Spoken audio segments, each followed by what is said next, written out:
aparecen seis conceptos ahí. Vamos a hablar de fuerza axial, esfuerzos, deformación. Después vamos a hablar de elasticidad, plasticidad, diagramas de esfuerzo, deformación, la ley de Hooke, la razón de Poisson y la deformación lineal. Ahora bien, todos estos temas están resumidos en el primero y en el segundo capítulo del libro, que luego les voy a mostrar. A medida vayamos avanzando, se puede decir que los temas del primer parcial son temas básicos que nos ayudan a comprender el resto de las demás unidades. Eso quiere decir que probablemente en la segunda unidad o la tercera unidad tengamos que volver a tocar estos temas, o mejor dicho, a seguirles dando continuidad, ¿verdad? Por eso es bueno comenzar bien desde el principio. Eso quiere decir que a medida nosotros vayamos avanzando con los temas, van a ver que básicamente se parecen mucho y están relacionados entre sí. Y por eso es importante mencionarlo, porque algunas personas, generalmente en el primer parcial, nosotros venimos un poquito de estar tal vez en nuestras casas, de estar de vacaciones, venimos un poquito distraídos, con sueño, ¿verdad? Y a veces en el primer parcial como que nos cuesta volvernos a acostumbrar a que ya estamos de nuevo en clase. Y a veces a esta hora estamos pensando en que vamos a ir a comer, que tenemos hambre, etcétera, etcétera. Un montón de distracciones. Entonces es necesario que hagamos lo posible de despertarnos lo más rápido posible. O sea, que nos caiga el 20, que ya estamos en clase. Y que no nos caiga el 20 hasta la segunda, tercera semana. Que nos caiga ya desde ahorita, que vamos a comenzar las clases y que por lo tanto hay que concentrarse. Ahora, estos temas que estamos acá los vamos a ir desarrollando a medida vayamos avanzando con el contenido y luego pasemos a la parte de los ejercicios, ¿verdad? El libro de texto yo también les voy a dejar en la plataforma el enlace para que lo puedan descargar en PDF. Este libro nos va a servir para que de aquí nos vayamos guiando con la teoría, con los ejercicios y que al mismo tiempo nos pueda servir para poder presentar los acumulativos. Entonces yo luego les voy a avisar cuáles son los capítulos que vamos a ir viendo y el número de ejercicios que necesitamos entonces ir estudiando, ¿verdad? Y por lo tanto el libro se llama Mecánica de Materiales, de James Gear y Barry Goodnow, son los autores del libro. Actualmente estamos trabajando con lo que es la séptima edición, ¿verdad? Entonces de aquí vamos a sacar los ejercicios que vamos a dejar como parte del acumulativo. Bien, vamos a ver entonces, bueno, antes de mirar acá, vamos a comenzar hablando de lo que corresponde a lo que les decía yo, resistencia de materiales o mecánica de sólidos, como lo querramos llamar. Se le llama principalmente a lo que es la determinación de esfuerzos. Eso quiere decir que nosotros a lo largo de toda la clase, de estos 3 meses, generalmente vamos a estar usando esa palabra.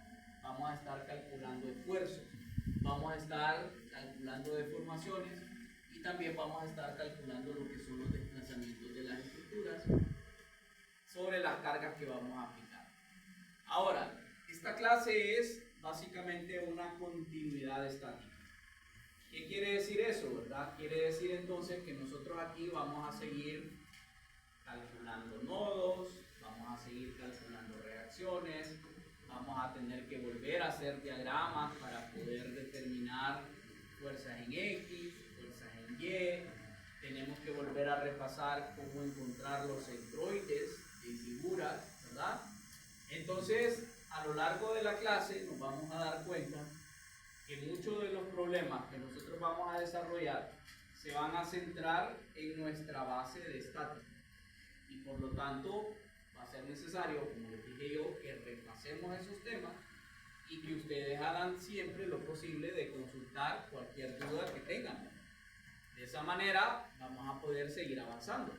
Pero si usted, por ejemplo, no pregunta, si usted deja avanzar los temas y si usted a esta fecha de hoy, 18 de mayo del 2026, tiene pena, va a pasar el tiempo y y después no le va a entender a los temas, ¿verdad? Pues vamos a ir viendo que todo se nos va acumulando y probablemente tengamos muchas dudas después y no le entendamos a un tema en específico. Entonces, yo siempre les he dicho, aquí vamos a desarrollar los ejercicios.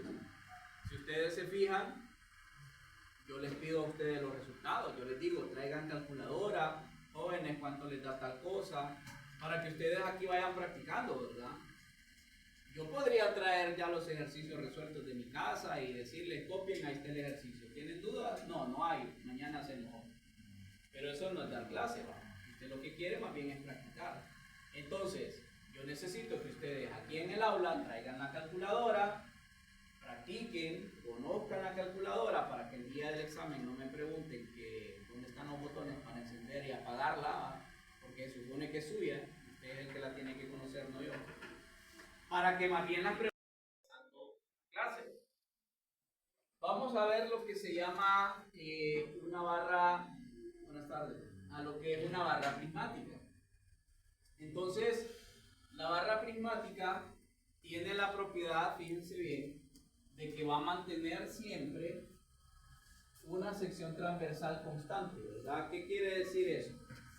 La sección transversal constante quiere decir que, por ejemplo, nosotros aquí vemos una barra de un solo material, ¿verdad? Y eso significa que la forma que nosotros tenemos en la sección transversal es esta que estamos viendo acá. La sección transversal es de manera circular y a lo largo de toda la barra sigue conservando la misma forma, ¿verdad? Si una figura va cambiando, ya no se comporta como una barra prismática, sino que ya sería de diferente forma que se le va a llamar, ¿verdad?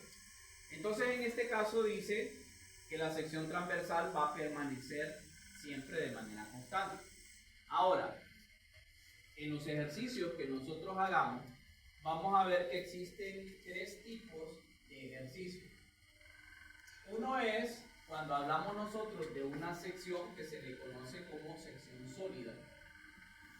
Cuando hablamos de una sección sólida, quiere decir que toda el área permanece totalmente llena del material que estamos analizando. Por ejemplo, si usted dice esta barra, digamos, es de acero, quiere decir entonces que toda la barra tiene las mismas propiedades, ¿verdad? Que no va a cambiar y que por lo tanto, si nosotros analizamos la sección, va a ser una sección completa, sea de manera circular o de manera rectangular, o puede existir otra forma diferente, ¿verdad? De acuerdo al diseño que tenga esa barra. Entonces, ese es un tipo de ejercicio, una sección sólida. Luego, algunos ejercicios hablan de una sección hueca. Y cuando hablamos de una sección que es hueca, quiere decir que obviamente va a existir un vacío acá. Por ejemplo, en una sección circular, vamos a tener nosotros un grosor, ¿verdad? Para lo que va a ser la parte sólida. O sea, todo esto que está aquí tiene prácticamente un grosor. Y por lo tanto, a esto, en algunos libros, se le llama sección tubular también. O sea, esa va a ser, digamos, un sinónimo, ¿verdad? Cuando hablamos de un ejercicio, entonces, que habla de una sección hueca o tubular, quiere decir que hay un espacio vacío. Eso es lo que implica. Ahora bien, la sección tubular entonces implica que va a tener un grosor y que por lo tanto nosotros vamos a determinar las propiedades que tiene ese sólido. Luego, en tercer lugar, viene lo que se conoce como un perfil. Cuando hablamos de un perfil, nos estamos refiriendo a una sección que tiene diferentes formas ya determinadas y que por lo tanto, en el caso de las estructuras que nosotros analicemos aquí en la clase, vamos a ir viendo cada una de las propiedades que va a tener ella, ¿verdad? Por ejemplo, algunos perfiles son fáciles de poderlos nombrar porque tienen la forma de la persona que se encargó de diseñarla. Por ejemplo, si hablamos de un perfil I, nos imaginamos que es una viga que tiene la forma de una letra I, ¿verdad? Si hablamos de un perfil C, es porque tiene la forma de una C. pero no necesariamente eso se cumple para todos los perfiles. Por ejemplo, hay muchos perfiles que se les llama W y no necesariamente quiere decir que es una forma de una W, sino que tal vez era el apellido del inventor de ese perfil. Tal vez su inicial era una W y decidió ponerle así. De igual manera los perfiles H, ¿verdad? Los perfiles H no son los perfiles que tienen la forma de una H. La del perfil H también tiene la forma de un perfil I, pero lo que difiere es el grosor que tiene con respecto a sus partes. Eso lo vamos a ir viendo un poquito más adelante, luego cuando miremos las demás partes que vamos a ir explicando. ¿Ok? ¿Alguna duda de aquí?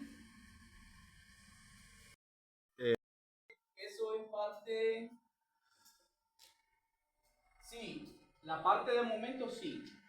Vamos a hablar sobre el cálculo de fuerza por distancia. Pero existe otro tipo de esfuerzo que se le llama rotación y eso es parte de la clase de mecánica de sólido 2. O sea que es la otra clase que sigue después de eso, ¿verdad? Ese tema ya entra dentro de resistencia 2 o materiales 2, como le quieran. Ok, ¿qué vamos a hablar nosotros aquí en esta clase, verdad? Vamos a ver acá lo que se conoce como los tipos de esfuerzo. Entonces, fíjense bien, son 4 tipos de esfuerzo. El primer tipo de esfuerzo, básicamente ustedes ya lo miraron en la clase de estática. ¿Quién recuerda de qué trataba el segundo parcial? ¿Qué era lo que mirábamos en estática en el segundo parcial? Mirábamos en un tipo de estructura. ¿Cómo se llamaba? Armaduras o cerchas, ¿verdad? Correcto. Entonces, las armaduras o cerchas, si ustedes se acuerdan, eran estructuras que estaban formadas por barras. Y de hecho todo el parcial se trataba de eso. Encontrar todas las barras con diferentes métodos. Hacíamos diagramas, hacíamos fuerzas X, fuerzas Y, despejábamos para saber si eran positivas o eran negativas. Entonces, los signos de las barras, básicamente los signos de las barras me determinaban cuando estaba actuando tensión o compresión. Ahora bien, nosotros cuando estamos hablando de tensión, en algunos libros aparece esta otra palabra, ¿verdad? Cuando habla de esfuerzos, en algunos ejercicios dice esfuerzo de tensión o a veces dice tracción. Entonces estos son sinónimos, ¿verdad? Hablar de tensión es lo mismo que hablar de tracción. Ahora, ¿qué es lo que nos está mostrando esta figura? Significa que, por ejemplo, ¿verdad? Nosotros nos tenemos que imaginar que usted va a tener un elemento. Imaginémonos que es una barra. Entonces, esta barra originalmente, digamos que mide esto. Digamos que usted conoce cuánto vale esta longitud y cuánto vale este ancho. Usted lo mide, ¿verdad? Entonces, al momento de aplicar fuerzas, sabemos nosotros entonces que cuando hablamos de tensión, lo que usted tiene que imaginarse automáticamente es que es una fuerza que está haciendo que los materiales se estiren y que por lo tanto la fuerza está, digamos, actuando hacia afuera. Es lo que nos tenemos que imaginar. Que vamos a ejercer fuerzas, le vamos a colocar una letra T aquí, para poder reflejar tensión. Entonces, ¿por qué es importante imaginarse esto, verdad? Es importante imaginarse porque usted tiene que saber qué efecto es el que le está produciendo a la longitud y qué efecto le está produciendo al ancho, ¿verdad? Entonces, no importa si la barra está horizontal o está vertical o está inclinada, si yo en un ejercicio les digo, jóvenes, este ejercicio que vamos a hacer hoy es un esfuerzo de tensión, usted tiene que imaginarse entonces qué le está pasando a la longitud y qué le está pasando al ancho. ¿Por qué? Porque de esto depende las respuestas que vayamos a dar al momento de hacer los cálculos, ¿verdad? A veces usted me dice, pero es que fíjese que el resultado me sale negativo. Y como me sale negativo, así lo puse en el examen. Pero tal vez es que está haciendo un cálculo al revés, tal vez es que no está tomando en cuenta un signo. Y usted tiene que usar la lógica. Aquí en esta clase es muy importante que usted se imagine las cosas para poder saber si las respuestas están correctas o no, ¿verdad? Entonces ahí es donde entra la parte de los conceptos, ¿verdad? Puede ser que usted diga, yo puedo llegar al resultado, pero no sé qué me dice. Yo prefiero mejor que un alumno me diga, comprendo qué es lo que ando buscando, que quizás que me diga que no sabe qué hacer con el resultado, ¿verdad? Porque quiere decir entonces que no está entendiendo el tema. Aunque pueda llegar a la respuesta, pero si no es capaz de identificar si es positivo o negativo, me preocupa más eso que quizás el resultado. ¿Me entienden? Entonces, ¿qué quiere decir tensión? ¿Qué le pasa a la longitud? ¿Va a incrementarse o va a disminuir? Va a incrementarse, ¿verdad? No importa si esté horizontal o vertical.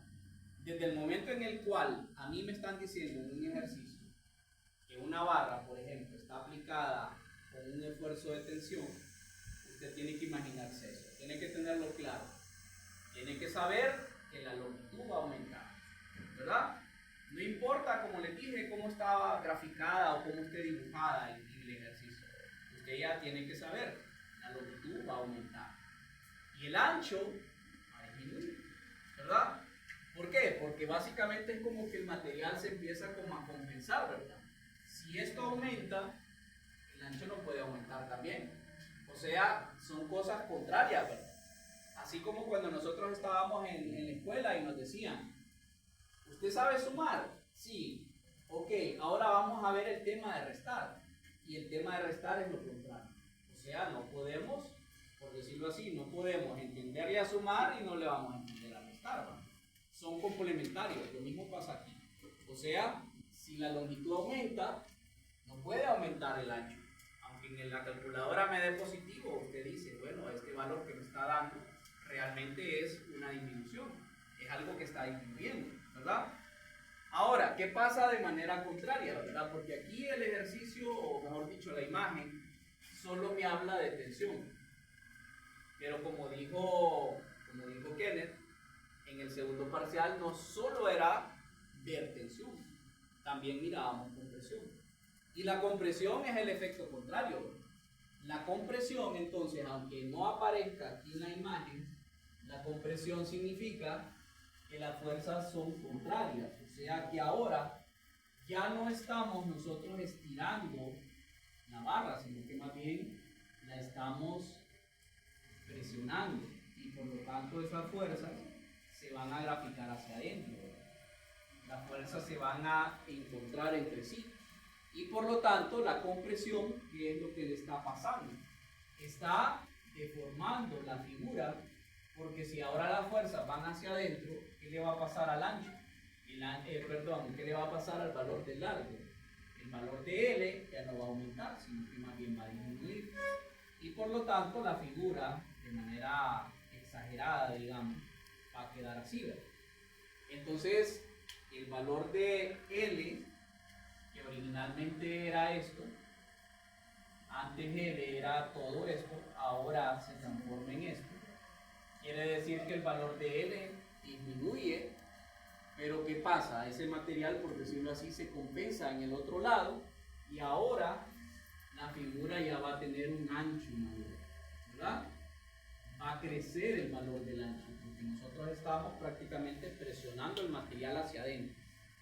Entonces, no importa si la figura está horizontal o está vertical o está inclinada, usted ya de manera lógica tiene que imaginarse que si un ejercicio me habla de un esfuerzo de compresión, me está diciendo entonces automáticamente que el valor de la longitud disminuye y el ancho aumenta.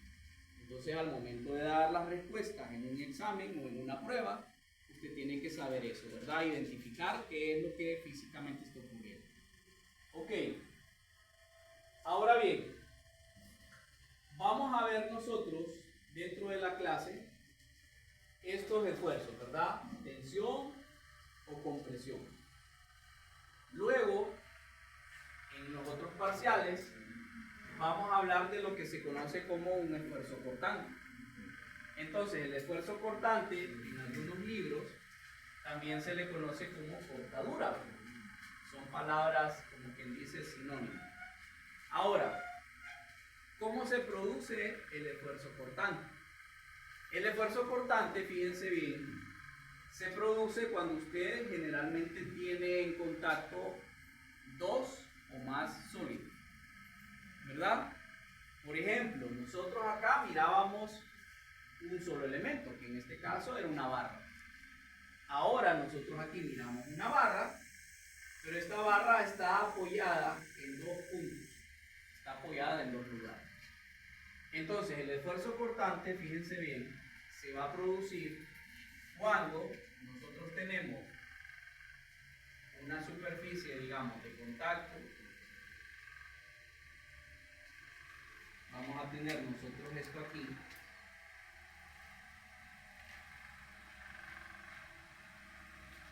Imaginémonos que esto está apoyado acá. Entonces, ¿qué es lo que va a suceder con el cortante? Nosotros en estática sabíamos que cuando aplicábamos fuerzas, ¿verdad? Nosotros aplicábamos fuerzas sobre un elemento, por ejemplo sobre una viga, y nuestro trabajo en el tercer parcial en estática era encontrar las reacciones, ¿verdad? Entonces, ¿de dónde vendrá eso de reacciones? ¿Qué es lo que quiere decir una reacción? ¿De dónde saldrá ese concepto? De repeler, algo así, como de contrarrestar, ¿verdad? La palabra reacción viene prácticamente de un efecto contrario a una acción. Entonces, si usted tiene que la acción son fuerzas hacia abajo, yo por eso en estática les decía en el tercer parcial, si yo les estoy dando, jóvenes, fuerzas hacia abajo, usted al hacer los cálculos de las reacciones no me pueden dar resultados negativos, ¿verdad? Porque si los resultados negativos quiere decir que usted no está despejando bien y que no es una reacción, porque más bien la reacción es lo contrario, ¿me entienden? Si las fuerzas van hacia abajo, les decía yo en estática, las reacciones tienen que estar actuando hacia arriba, y por eso aquí en esta imagen se muestran unas flechas aquí, que es a lo que nosotros le llamábamos precisamente reacciones en hierro. Y esas reacciones tienen que contrarrestar a esta fuerza que están acá. Eso quiere decir que si todas estas fuerzas suman, por ejemplo, 1000 newton, las dos reacciones tienen que ser 1000 newton, ¿verdad? Entre las dos. No puedo tener 1000 newton acá, por ejemplo, y 5000 newton hacia arriba. Está malo. O sea, tiene que haber un equilibrio, tiene que haber una lógica. Y esas cosas son las que yo necesito que ustedes identifiquen para poder dar las respuestas en los exámenes. ¿Tiene lógica lo que estoy haciendo? ¿Me están dando negativos? ¿Me están dando positivos? ¿Eso suma lo que realmente está actuando en la vida? Esas preguntas ustedes se las tienen que hacer por sí mismos para poder saber si eso está bueno o no, ¿verdad? Y no preguntarme hasta el final, ¿verdad? Así como de ingeniero, ¿está bueno el ejercicio? O sea, bueno, pero revisemos. ¿Está lógico lo que usted me está dando? Comprueba las reacciones, verifique los resultados. Fíjense, ¿cuál es el esfuerzo cortante entonces? ¿Qué es lo nuevo de esta clase? La cortante o el esfuerzo cortante se produce en las zonas de contacto, decíamos, ¿verdad? Eso quiere decir que, por ejemplo, al momento de que nosotros estamos presionando esta viga, la viga tiene estos puntos de resistencia, ¿verdad?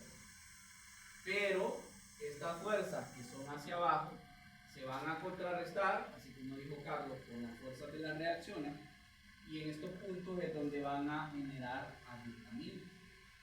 O sea, como aquí abajo no existe ningún tipo de resistencia, ¿dónde se va a agrietar la viga? Se va a agrietar en los puntos donde no tiene básicamente una base, ¿verdad?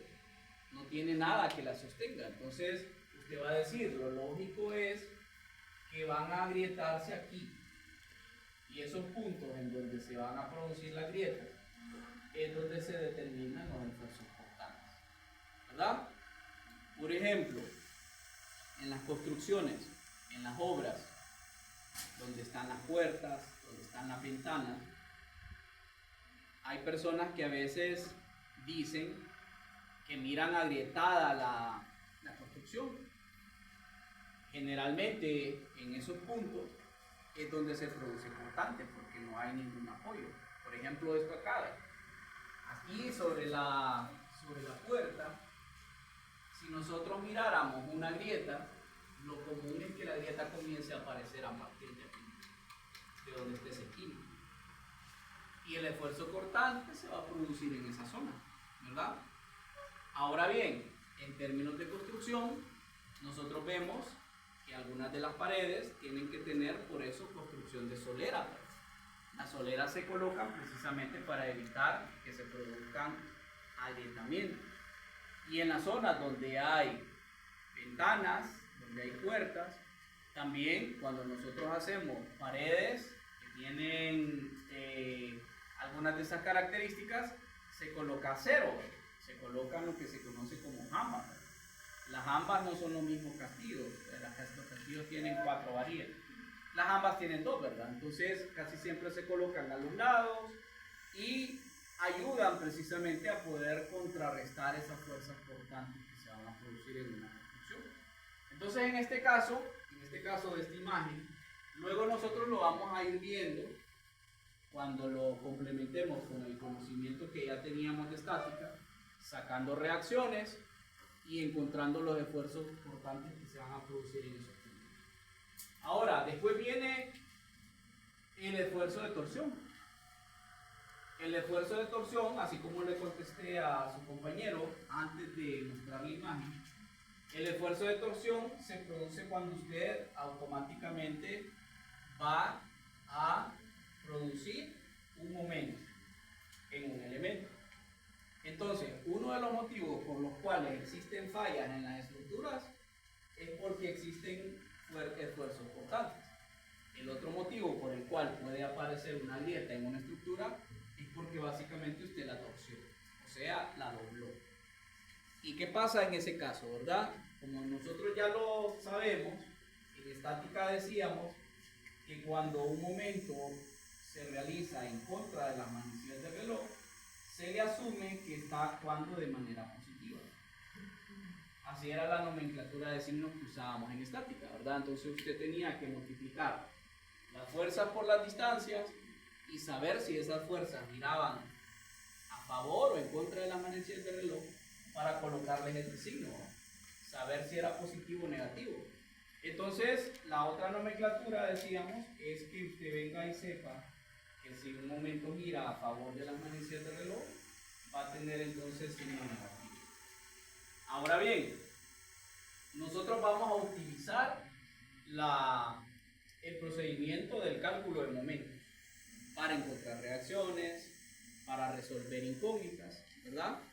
Pero luego decíamos en la otra clase que sigue después de esto, van a centrarse en este tipo de esfuerzos, porque existen diferentes tipos de comportamientos con las estructuras cuando se están precisamente doblando. Ahora, el número 4, el tipo de esfuerzo número 4, que ese sí lo vamos a ver nosotros en esta clase, es el esfuerzo que se le llama flexión. Entonces, cuando hablamos de flexión, es la combinación de estos dos esfuerzos. Nosotros mirábamos, en el segundo parcial de estática, mirábamos que las barras podían estar o en tensión o en compresión. Pero realmente en la vida real, por decirlo así, hay elementos que tienen combinación de los dos comportamientos al mismo tiempo. Y a eso es a lo que se le llama flexión. Entonces, en estática, nosotros mirábamos el tema de los diagramas de cortante y momento. Ese fue el último tema del tercer parcial, donde sacaron 100 barras, ¿se acuerdan? Entonces, teníamos nosotros una viga. Imaginémonos esto, ¿verdad? Teníamos la viga. Esta viga tiene aquí estos apoyos. Generalmente, nosotros, aunque no tengamos ningún tipo de efecto, vamos a ver que generalmente la viga va a tener alguna fuerza acá. En este caso la imagen nos muestra una fuerza puntual. Eso quiere decir que es una carga que está actuando en un solo punto, ¿verdad? Y por eso se le llama así, ¿verdad? Carga puntual está actuando en este punto. Ahora bien, en ese parcial nosotros habíamos dicho que la viga va a tener algo que se le conoce como eje neutro. Esta línea es como una especie de frontera que generalmente en los libros se le representa con estas iniciales. N quiere decir eje neutro. Entonces el eje neutro es una frontera que divide el comportamiento entre tensión y compresión. Y por eso se le llama neutro, porque quiere decir que no es ni positivo ni negativo. ¿Verdad? Es como el cero, ¿verdad? El cero en la recta numérica, ¿verdad? Cuando nosotros en matemáticas mirábamos y dibujábamos una recta, la recta numérica colocábamos un cero, pero ese cero era una frontera. El cero no era ni positivo ni negativo, ¿verdad? Sabíamos nosotros que del 0 para la derecha era positivo, los números que iban aumentando, 1, 2, 3, 4. Pero del 0 para el otro lado, en la recta, teníamos también los mismos números, pero de signos contrarios, ¿va? Menos 1, menos 2, menos 3. Entonces básicamente lo mismo pasa aquí. El eje neutro es como que nosotros dividamos la viga. Y vamos a tener que saber que esta viga va a tener un comportamiento combinado. O sea, parte de la viga va a trabajar en tensión y otra parte de la viga va a trabajar en compresión. Entonces fíjense, ¿qué es lo que le va a pasar a la viga si nosotros comenzamos a presionarla con esta fuerza hacia abajo? La viga se va a deformar, ¿verdad? Y de manera, por decirlo así, de manera exagerada, la viga va a formar una especie de hamaca aquí, como una letra U. Va a quedar deformada. Y por lo tanto, aquí vamos a conservar nosotros siempre el eje neutro. Pero ¿qué le va a pasar a las fibras de la viga?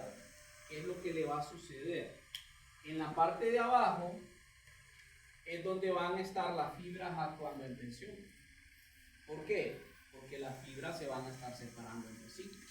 Es como estos paneles que están aquí arriba de ustedes, ¿verdad? Aquí en el techo, ¿verdad? Cuando se colocaron esos paneles, ¿tenían esa forma? ¿O era plano el panel? Era plano, ¿verdad? Pero ¿qué le ha pasado a lo largo del tiempo a esos paneles que están allá arriba? Se han ido deformando, ¿verdad? ¿A causa de qué? El calor es uno de los factores. ¿Qué más?